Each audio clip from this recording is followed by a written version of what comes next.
Sí, hay que hacer el cambio hoy,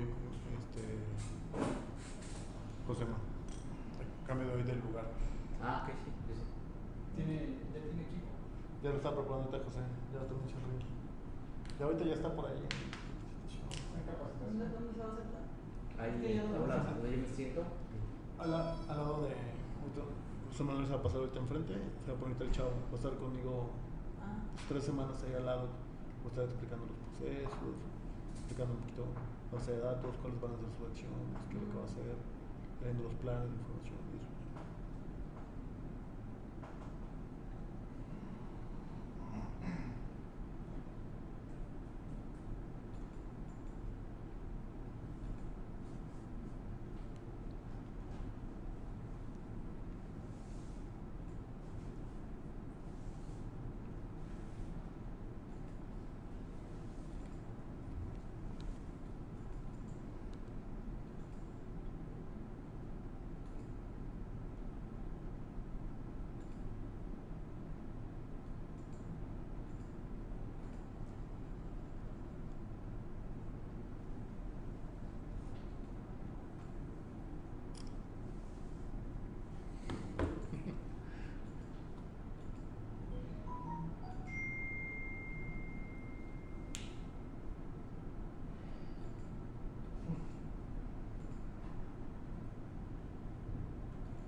Buenos días a todos. Mi nombre es Damián Traverso. Soy arquitecto de soluciones para Amazon Web Services y hoy les vamos a hablar un poco de los distintos servicios de almacenamiento que existen dentro de la plataforma. Y bueno, vamos a empezar acá haciendo una introducción a lo que es o lo que se llama Amazon EFS o Amazon Elastic File System. ¿Qué es lo que pueden esperar de esta sesión, ¿no? O sea, le vamos a hacer una introducción obviamente al servicio de EFS, cómo lo pueden ayudar, cómo lo pueden usar, cómo los puede ayudar. Vamos a intentar tocar distintos temas de distintos niveles, ¿no? Un poco también a profundidad la parte técnica para que entiendan bien cómo funciona, cómo ofrece las distintas características y también al final vamos a estar respondiendo distintas preguntas que pueden ir haciendo durante la presentación. Vamos a empezar entonces, como les mencionaba, haciendo una descripción general del servicio de EFS, mostrarle los conceptos generales, explicar y mostrar cómo crean un sistema de archivos de EFS dentro de la plataforma, explorar un poco cómo pueden administrar también la seguridad de estos sistemas de archivos, cómo EFS entrega la alta disponibilidad y durabilidad de los datos que están almacenados en el servicio, y también explicar un poco cómo funciona la parte de performance o de desempeño del servicio. Bueno, básicamente, para quien ya conoce un poco la plataforma Amazon Web Services, existen distintos servicios para la parte de almacenamiento, ¿no? Acá los vemos un poco en gris, ¿no? Pero tenemos servicios tradicionales de acceso o de bloque, ¿no? O sea, que sería algo parecido a lo que sería una SAN o discos que están conectados a los servidores. Tenemos almacenamiento a niveles de objetos que funcionan a través de API, como sería S3.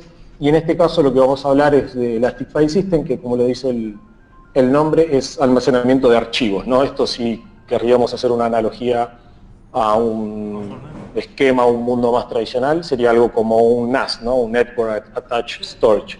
Es un dispositivo en donde nuestro servidor o nuestros servidores van a estar accediendo específicamente a un sistema de archivos, no a un disco, ¿no? Sino que ya van a estar accediendo a un file system, como lo dice la palabra.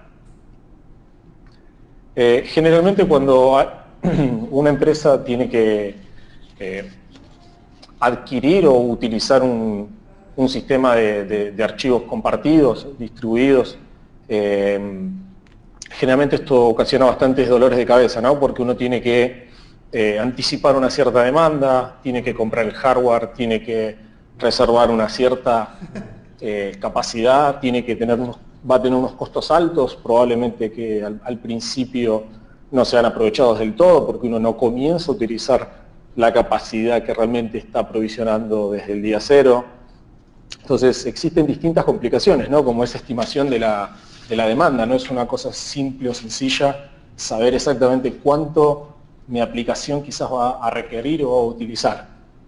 Entonces, esto realmente, como bien lo dice, ¿no? Trae varios dolores de cabeza, costos elevados, mucho tiempo que requiere este planeamiento de qué hardware, de qué appliance de almacenamiento adquirir y cómo provisionarlo, ¿no? Cómo administrarlo también. Entonces, lo que Amazon hizo fue crear Amazon FS, Elastic File System, que es, como le dice la palabra, un sistema de archivos totalmente administrado para que ustedes puedan accederlo de distancias S2. Lo que hace este sistema de archivos es exponer las APIs, las interfaces tradicionales con las cuales funcionan los distintos sistemas operativos y acceden a los datos que se encuentran en el file system. Esto lo pueden compartir entre decenas, centenas o miles de instancias S2, o sea, de servidores virtuales dentro de Amazon, y está diseñado para escalar y crecer de manera elástica, inclusive con escala de petabytes. Obviamente también fue pensado para que soporte distintos tipos de trabajo, distintos workloads, y obviamente siempre, como cualquier servicio dentro de la plataforma, dentro de la nube, está diseñado para tener alta disponibilidad y alta durabilidad de los datos. Entonces lo que Amazon se planteó fue básicamente cambiar y solucionar todos estos problemas relacionados, ¿no? A lo que mencionamos antes, a tener que comprar hardware, adquirir, estimar una demanda que uno no sabe, tener esas ciertas incertidumbres, ¿no? Que son muy difíciles y costosas a la hora de trabajar con estos sistemas de archivos o sistemas de almacenamiento distribuidos.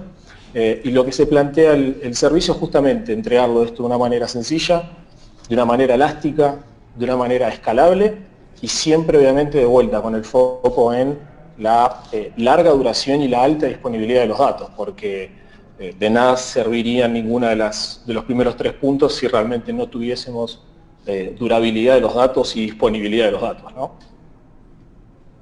Entonces, ¿por qué decimos que Amazon FS es sencillo, que esto se puede hacer de una manera simple y fácil, ¿no? Esto es un servicio totalmente administrado.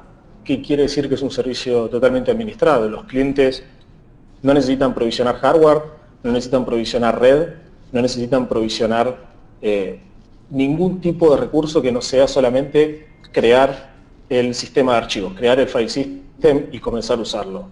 Este file system se integra, como bien dijimos, ¿no? Con las APIs y las interfaces de file systems tradicionales, abiertas, como por ejemplo SNFS, con lo cual uno podría desde sus servidores montar, como normalmente hace cualquier sistema de archivo distribuido con la semántica o con el protocolo de NFS y acceder desde distintos servidores o de distintos, como dijimos, ¿no? Decenas, centenas o miles de instancias S2, acceder a sus datos que se encuentran en este file system distribuido. Y a la vez, como uno, digamos, el precio está totalmente definido, uno son precios públicos, lo vamos a ver después algunos ejemplos, uno tiene el precio que va a pagar por el uso, entonces esa sencillez en el precio, eso de decir voy a pagar por esta cantidad de almacenamiento y en base a lo que uso, es algo que uno tiene una previsibilidad sencilla, ¿no? Puedo empezar de vuelta. O generalmente cuando uno crea una aplicación o migra una aplicación, no va a usar el pico desde un comienzo, ¿no? Generalmente uno empieza a crecer a medida que los datos van llegando, que los datos se van procesando, que la aplicación empieza a tener, no sé, o más popularidad o más uso, quizás tiene estacionalidad. Entonces, esta previsibilidad en los precios realmente lo hace un servicio muy popular. ¿Por qué decimos que es elástico? Cuando ustedes van a crear un file system, como lo vamos a ver después, no tienen que elegir cuánto van a consumir, no tienen que elegir cuánto van a provisionar. Es básicamente crear el file system, comenzar a usarlo, comenzar a cargar los datos y ese file system va a comenzar a crecer automáticamente. A medida que lo vayan usando, a medida que vayan añadiendo archivos a ese file system, él va a comenzar a crear, entonces es totalmente elástico y uno va a pagar justamente por lo que está usando, no va a tener un compromiso inicial ni un compromiso máximo de decir voy a usar hasta esto durante este tiempo, no, es pago por el uso, ¿no? Y también decimos, como decíamos, ¿no?, el tercer punto, que es escalable porque la capacidad, el throughput del file system, el sistema de archivos y la cantidad de IOPS, o sea, de operaciones de entrada y salida que van a poder hacer sobre esos file system, también van a crecer junto con el tamaño del file system. Es decir, que ustedes, si comienzan a tener más demanda, sea de tamaño o de cantidad de IOPS o de cantidad de throughput, de operaciones que van a realizar sobre el file system, él también va a ir creciendo a medida que lo van utilizando y que lo van demandando. Y también es altamente escalable porque, como les decía, ¿no?, está diseñado para aceptar y trabajar con conexiones de inclusive miles de instancias S2. Y cuando decimos que estaba también basado, ¿no?, que fundamentalmente si no existiese una alta disponibilidad y una alta durabilidad no tenía mucho sentido, esto es porque está diseñado justamente para que los datos sean altamente durables por medio de replicación en distintas zonas de disponibilidad. Después vamos a ver un poquito más de qué se trata esto, pero básicamente es replicación de los datos en distintas localizaciones, en distintos centros de cómputos para mantener tanto la durabilidad de los datos como la alta disponibilidad. Está diseñado para que si alguna de estas ubicaciones, de estas facilities, se cae o se perdería la conexión, el file system todavía va a tener un estado durable y un estado de disponibilidad y ustedes todavía van a poder trabajar con sus datos, inclusive perdiendo conexión a una de esas ubicaciones, ¿no?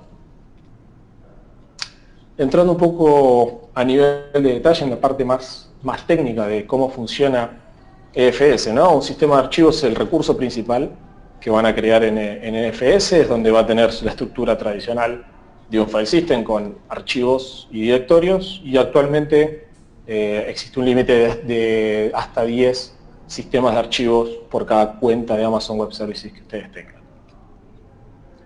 Después existe un concepto también de destino de montaje o mount target. Básicamente cuando ustedes creen un sistema de archivos dentro de EFS, van a tener que crear estos destinos de montaje, que son básicamente como la puerta de acceso a su file system para sus distintas instancias servidores S2. Este punto de montaje es donde van a apuntar, por ejemplo, es donde el comando de mount para montar el file system dentro de sus servidores. Este mount target les va a entregar una dirección IP y un DNS dentro de cada una de estas zonas de disponibilidad que tendrían en la plataforma de Amazon Web Services, donde estarían sus instancias S2 y donde van a apuntar hacia esos destinos de montaje para poder justamente montar el file system y accederlo desde sus servidores.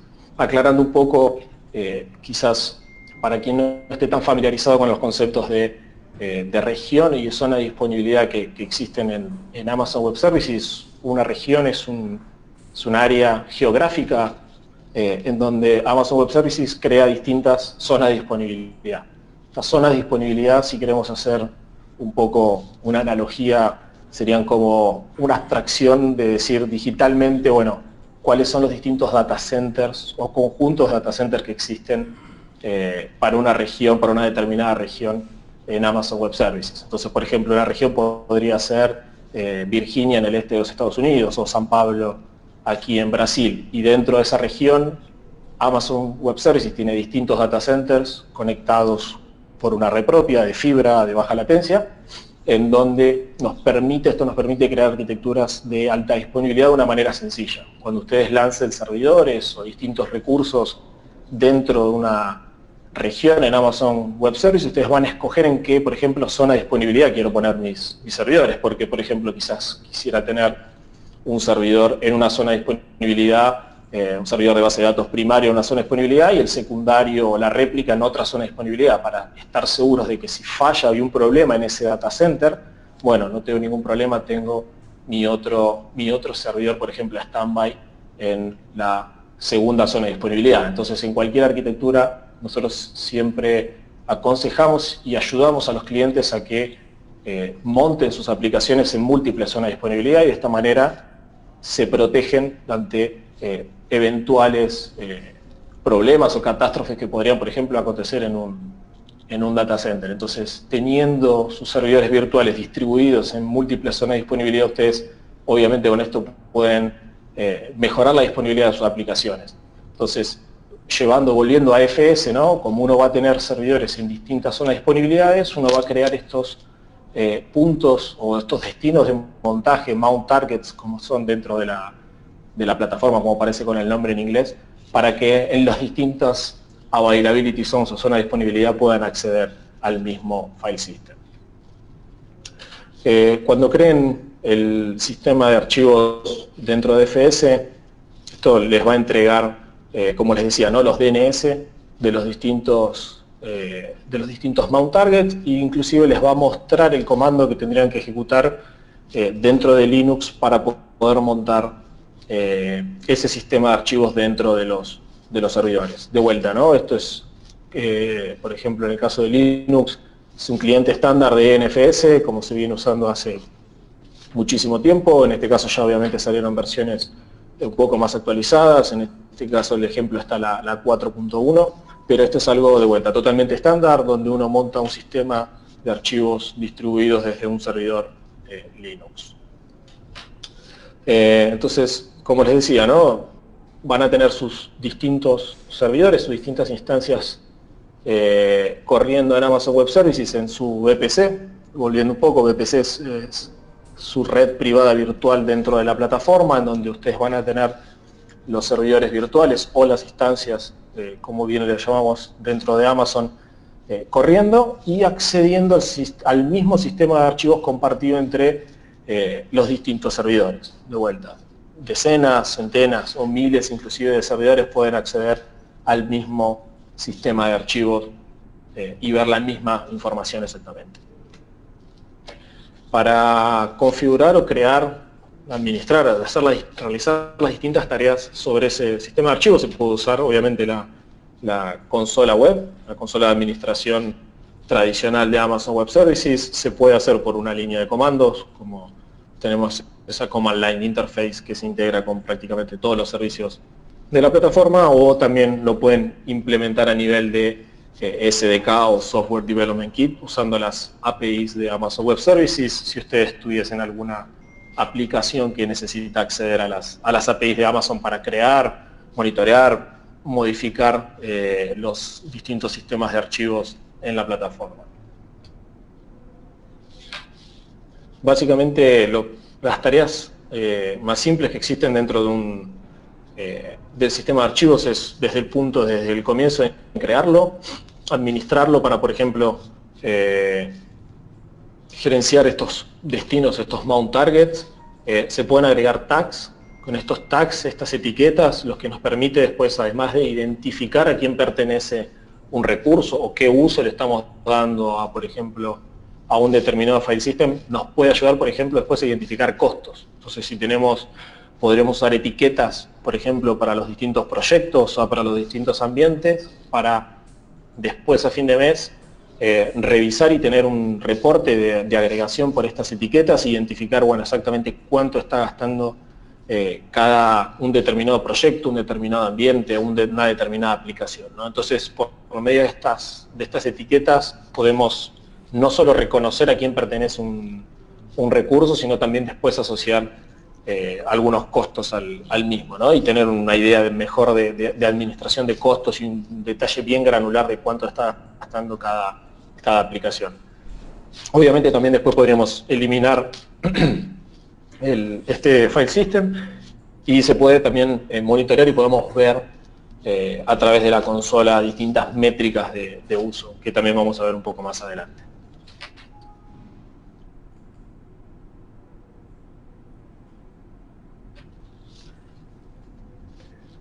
Bien, básicamente como les decíamos, ¿no? La sencillez o la rapidez para comenzar a usar el servicio, básicamente en unos minutos podemos crear un sistema de archivos, podemos crear los distintos mount targets o destinos de montaje en cada zona de disponibilidad para permitir el acceso desde los servidores S2, podemos montar este file system en las instancias y directamente ya podemos empezar a escribir en el sistema de archivos sin ningún problema.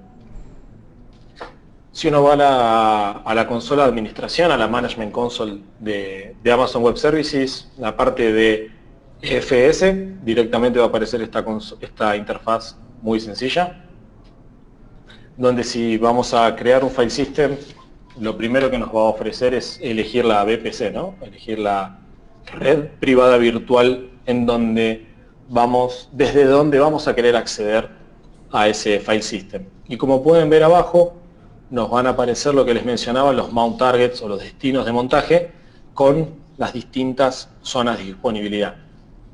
Cada zona de disponibilidad, como pueden ver aquí, tiene una subnet asociada, una subred, ¿no? Sería el segmento de red que está asociado a esa zona de disponibilidad en donde van a estar corriendo los servidores que queremos que accedan a este file system. Y al mismo tiempo le podemos agregar un security group que vamos a ver un poco más adelante también qué es lo que nos permite. Entonces, ¿no? Este mount target, además de tener distintos mount target en cada availability zone, también le podemos agregar este concepto de security group que, como le dice la palabra, nos va a servir para administrar parte de lo que es el acceso y la seguridad al file system. En esta próxima pantalla podemos ver ya los tags, las etiquetas, ¿no? Como les mencionaba, en este caso el ejemplo se está utilizando una etiqueta simple como el nombre, que es para identificar, pero de vuelta, estos son conjuntos de llave-valor que le podemos poner en base a algún estándar que ustedes quieran definir internamente a su empresa. La recomendación es siempre tener definir algún tipo de estándar dentro de su empresa, decir, bueno, que estos son los tags que todos nuestros recursos tienen que tener, el nombre y el nombre del proyecto y la aplicación a la que pertenece, si es un ambiente de producción o no. Eso es algo que los clientes definen en base a las necesidades de cada uno, como les decía, para después de vuelta poder tener un control más granular de, por ejemplo, los costos y qué es lo que cada uno está usando. En este caso también nos va a ofrecer la pantalla elegir el modo de performance o de desempeño que va a tener el file system. Después les explico un poquitito más adelante de qué se trata cada uno, pero en líneas generales, como lo dice la palabra, y el default es el de uso general o el de propósito general, que sería la recomendación para la mayoría de los casos.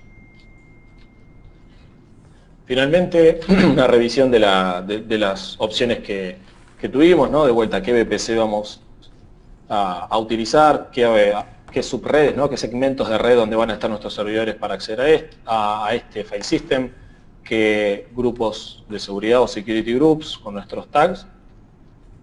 Y una vez que lo creamos, en pocos minutos vamos a ver que el file system está disponible, van a ser creados los mount targets que nos va a permitir acceder a este file system, ¿no?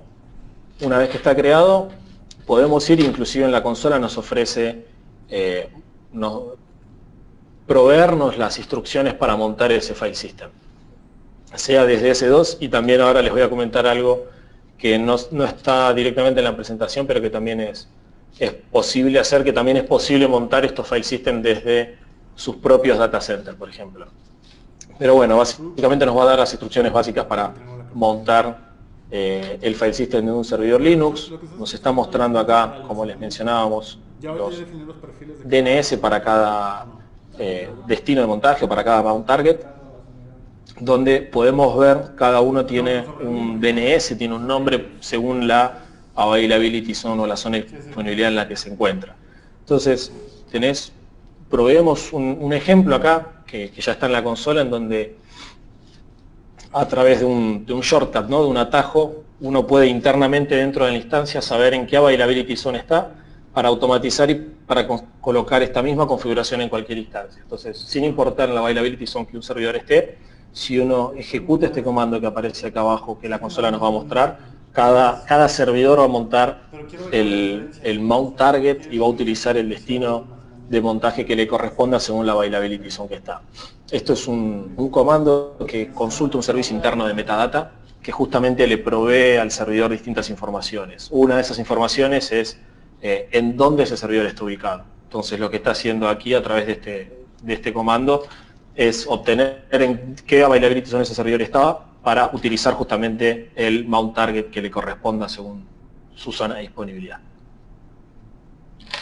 Bien, creamos el file system, lo montamos de los servidores, perfecto, ya lo podemos empezar a usar, pero obviamente en un escenario real vamos a querer definir ciertas reglas o algún concepto en el cual nos vamos a proteger y a limitar el acceso a nuestro sistema de archivos, ¿no? Entonces, comenzando con la primera protección es donde voy a crear mi sistema de archivos. Como vimos, creamos una VPC y en donde nosotros elegimos únicamente los segmentos de red que van a poder montar ese file system. Entonces, nuestras cuentas o las cuentas de los clientes generalmente tienen muchas VPCs porque pueden variar dependiendo del departamento que está usando la aplicación, si son ambientes de desarrollo o ambientes de producción, pero dependiendo del caso es muy normal que los clientes tengan múltiples VPCs. Entonces ya podemos separar un file system en un sistema de archivos y decir, quiero que este sistema de archivos únicamente se acceda desde estas VPC. Entonces podemos tener sistemas de archivos independientes para distintas VPCs, para distintos casos de uso y ya aislarlos totalmente.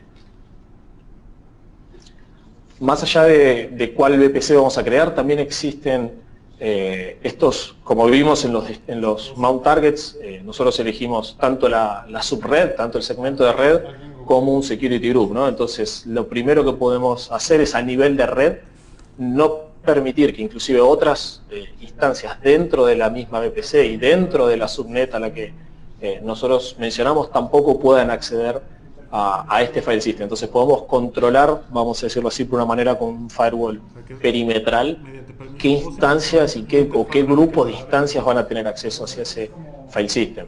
Al mismo tiempo, dentro de los directorios y dentro de los archivos del file system vamos a tener los permisos estándares de POSIX, en donde vamos a definir usuario y grupo. Elastic File System trabaja con identificaciones numéricas de los usuarios, entonces estos se tendrían que asegurar de que en las distintas instancias, cuando quieran entregar permisos, estén seguros de que esos números de usuario y números de grupo dentro de Linux se mantengan, ¿no? Y sean compartidos para que justamente estos sistemas, estos archivos y estos directorios puedan ser compartidos y no haya ningún problema con los permisos.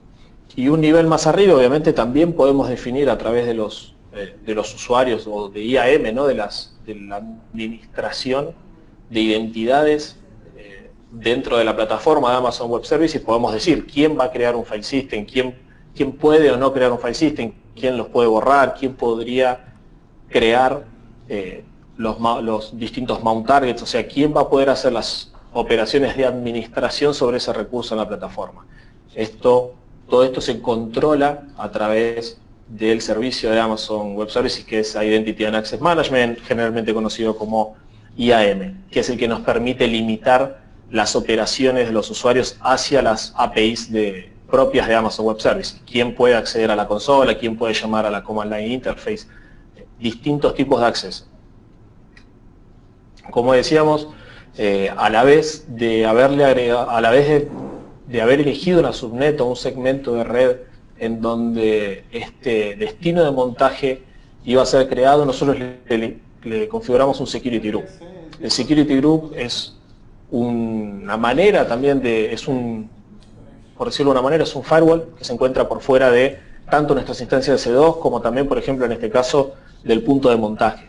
Y esto lo que nos permite es definir reglas y decir, bueno, ok, voy a permitir que este grupo de instancias o que estas direcciones IPs lleguen a este recurso, ¿no? Uno va a elegir los puertos, va a elegir los protocolos. En este caso, lo que uno haría, para permitir el acceso a FS, lo que tendríamos que liberar son los puertos, los rangos de puertos y los protocolos que NFS necesita para funcionar. Entonces, inclusive teniendo distintos servidores dentro de un mismo segmento de red, con el uso de los security groups, nosotros podemos definir las reglas para que solamente acceda a un grupo más reducido de instancias S2. Entonces, esto es otra manera que tenemos de controlar los accesos de red hacia ese file system. O sea, básicamente, ¿quién lo va a poder a los puertos requeridos para comunicarse y para que el protocolo NFS funcione?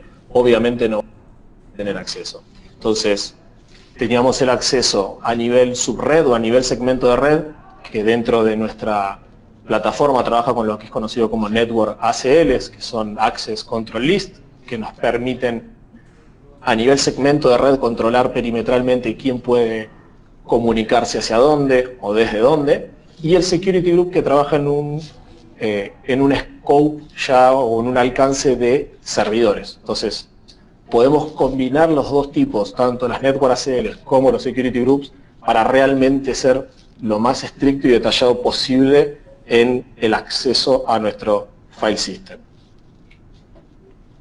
Como les mencionaba, EFS permite configurar permisos estándares a través de POSIX, ¿no? Donde vamos a tener quién puede leer, escribir o quién puede ejecutar, con un nivel de detalle de usuarios o grupos, de la manera estándar que estén acostumbrados a trabajar con file system que también acepten POSIX, como por ejemplo en el caso de la mayoría de los sistemas de archivos de Linux. Como les mencionaba, EFS va a hacer una traducción, o sea, va a recibir un User ID y un Group ID en base a lo que nosotros estemos configurando. Entonces, tenemos que estar seguros también de que en nuestros servidores el usuario, por ejemplo, Mike y el grupo Mike va a mapear y va a tener el mismo User ID y Group ID en cualquier uno de los servidores que estemos usando. A través de las políticas de IAM, como les mencionaba, podemos restringir quién va a poder trabajar con este recurso dentro de la plataforma de Amazon Web Services. Acá ya no estamos hablando a nivel del sistema de archivos a nivel NFS, a nivel fichero, sino a nivel Amazon Web Services. ¿Quién puede crear este file system? ¿Quién puede borrarlo? ¿Quién puede modificarlo, ¿no? ¿Quién puede modificar los mount targets, los security groups? Con las políticas de IAM, de control de acceso y de identidad, nosotros podemos administrar justamente esto. También les había mencionado que, bueno, parte de la alta durabilidad y disponibilidad del sistema de archivos es algo fundamental en todo servicio de Amazon Web Services. Actualmente EFS está disponible en 3 regiones, Virginia, o norte de Virginia, que es la costa este de Estados Unidos, en Oregon, que es la costa oeste de Estados Unidos, y también en la región de Irlanda, en Europa. Es muy probable que esto lo podríamos verificar, pero generalmente esto cambia con bastante frecuencia porque constantemente estamos lanzando tanto nuevas regiones como nuevos servicios, entonces vale la pena también verificar si esto no fue cambiado en el corto plazo. Como les mencionaba, la durabilidad y disponibilidad se basa en replicar y en utilizar múltiples zonas de disponibilidad, o sea, múltiples data centers. Cada directorio, cada archivo que almacenen en este sistema de archivos va a ser replicado en 3 zonas de disponibilidad. Imagínense el trabajo que necesitarían, la inversión que necesitarían hacer para tener un appliance de storage, ¿no? Un hardware que replique en 3 data centers. O sea, tendrían que comprar 3 veces el mismo hardware, tendrían que encargarse de tener fibras para que tenga baja latencia, de administrar y estar seguros de que esos datos están replicados. Bueno, todo esto es entregado ya como un servicio, ya está creado dentro del servicio y ustedes lo tienen desde el día 0. Cualquier cliente, no importa el tamaño, no importa lo chico o si es enterprise, todo el mundo accede al mismo servicio. Entonces, esto es algo súper importante y es algo que hace una gran diferencia realmente a la hora de usar servicios de almacenamiento. Como también les mencionaba, la semántica y la coherencia del archivo, de los archivos y del sistema ya está en el propio protocolo, ¿no? O sea, esto es algo que ya generalmente se trabaja a través de NFS y después en la capa de persistencia, con lo cual las distintas instancias, una instancia va a estar escribiendo, otra instancia va a estar leyendo, van a acceder a la misma información. La semántica de bloqueo que utiliza el sistema de archivos, eso ya abstrae a los clientes a que puedan escribir y leer en distintos data centers y que puedan tener coherencia, ¿no? Y que esos datos sean consistentes. En cuanto a la performance o el desempeño, como les decíamos, ¿no? El sistema de archivos va a crecer tanto en tamaño como en performance a medida que lo vayan usando. Los distintos casos de uso que vemos en la mayoría de los clientes pueden llegar a ser, por ejemplo, compartir información entre distintos o entre un gran número de instancias para hacer operaciones o procesamientos de Big Data o análisis de genoma, compartir directorios de usuarios o en distintos servidores compartir un mismo directorio para un servicio web, administrar contenidos, por ejemplo, para workloads de media. Es muy normal que distintos servicios, distintas instancias necesiten acceder a un mismo contenido para hacer algún procesamiento, por ejemplo, en paralelo. Entonces, estos son los principales casos de uso y de vuelta que vemos en los clientes y los casos de éxito que tenemos principalmente. También, bueno, ya lo habíamos mencionado, ¿no? Pero a medida que vayamos aumentando el tamaño y el uso, también va a aumentar el throughput, ¿no? La cantidad de operaciones que podemos hacer contra nuestro sistema de archivos, y también lo que ofrece FS es una capacidad de tener un burst o picos, ¿no? O sea, es decir, yo quizás tengo una demanda bastante constante, pero en ciertos momentos yo tengo un pico de demanda. Bueno, FS tiene un sistema para soportar estos picos. Hay distintas duraciones, ustedes lo pueden monitorear cuánto tienen de crédito, ¿no? para utilizar estos picos, con lo cual les permite adaptarse a distintos tipos de cargas de trabajo. Estas ráfagas nos permiten de que si inclusive yo estoy usando poco, quizás no estoy consumiendo mucho, pero en algún momento necesito un poco más, bueno, EFS me va a permitir tener una ráfaga, tener un pico por un determinado periodo de tiempo.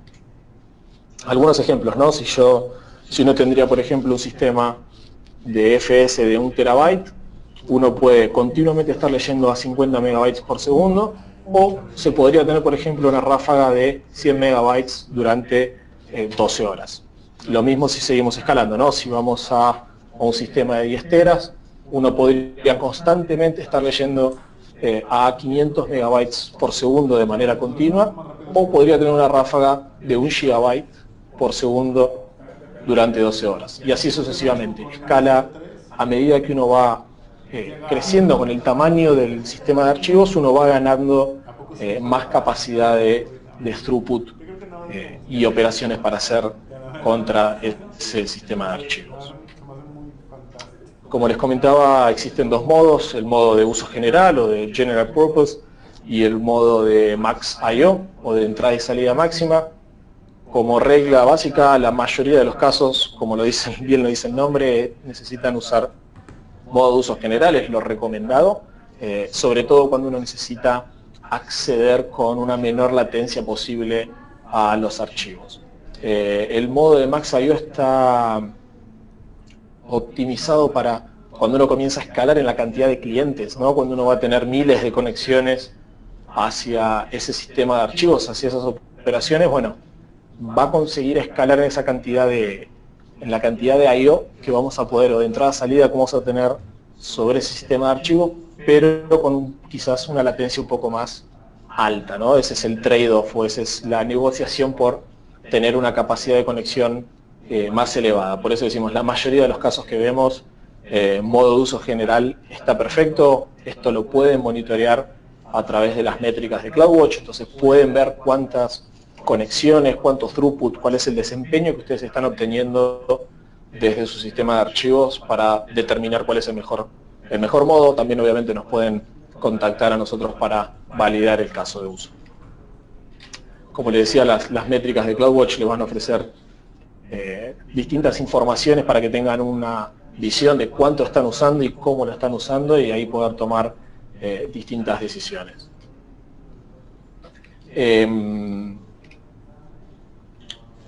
Habíamos mencionado también la parte de los precios simples, ¿no? Sencillos. Entonces, básicamente, no existe un commitment, no existe un provisioning que tengan que hacer, no tienen que provisionar cuánto van a consumir, sino que básicamente van a pagar por lo que se use.